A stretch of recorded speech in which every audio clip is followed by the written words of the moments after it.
I've always been a drive with the windows down kind of guy. And I'm not sure if it's because I like the way humid Carolina air can make a girl's bare thighs stick to my seat for just a second longer, or because I honestly believe the AC is gonna give all of us cancer. Neither one is that great of an answer, but I do know that I like remembering there's a world out there, and it's easy to forget. We spend so much of our lives behind these panes of glass, constantly keeping a barrier between ourselves and everyone else. And whether that's because we like pretending they're a movie screen where we can watch everything unfold, see fairy tale endings where it all turns out all right, or because we just like keeping a wall between reality and what we want to believe, is one of those questions I don't know if I'll ever be ready to ask. What I do know is that the static sound air can make buzzing past my ear at 60 miles per hour is just the best thing I've found to stop myself from thinking about you on these long drives. Guess I'm just roaming around,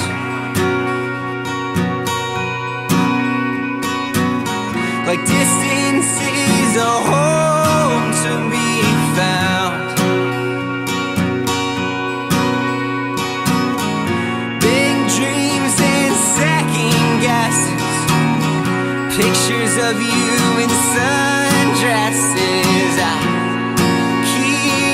Driving on. Navigators used to use the stars to guide them, believed that they were the most consistent things they had out there in the ocean, but now we know that stars are just the reflection of suns that have since burnt out. There is nothing particularly consistent about them except that they're gone. I like moving. It lets me know I'm alive, even if it's only for the sake of motion. You see, I'm not afraid of death.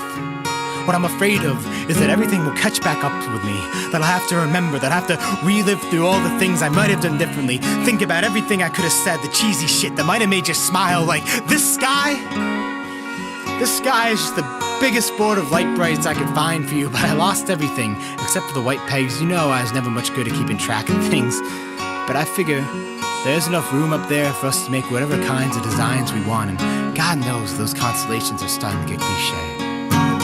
It's hard for me to think about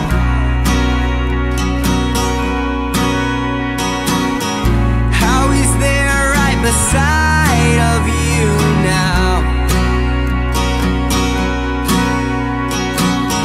but I still love you though. There's no way of letting you know, so I'll keep driving on. Keep driving on. Keep driving on. And maybe all we can be our stories to each other now, these tales we tell of the explorers of old. I can say, I met a girl. I left my flag on her shore, and she left hers on mine. We have claimed ourselves in the names of our respective empires, like poetry, or smiling, or just generally trying to make the world a better place to be. I don't expect anything extraordinary. I know no matter where I go, whether it's an apartment in Boston, some dive bar down in Virginia, or a studio in Nashville, there'll always be those girls with a say hello look in their eye, who that buy me a drink smile, but I know for a fact that I'm never gonna find anyone quite like you. Keep driving.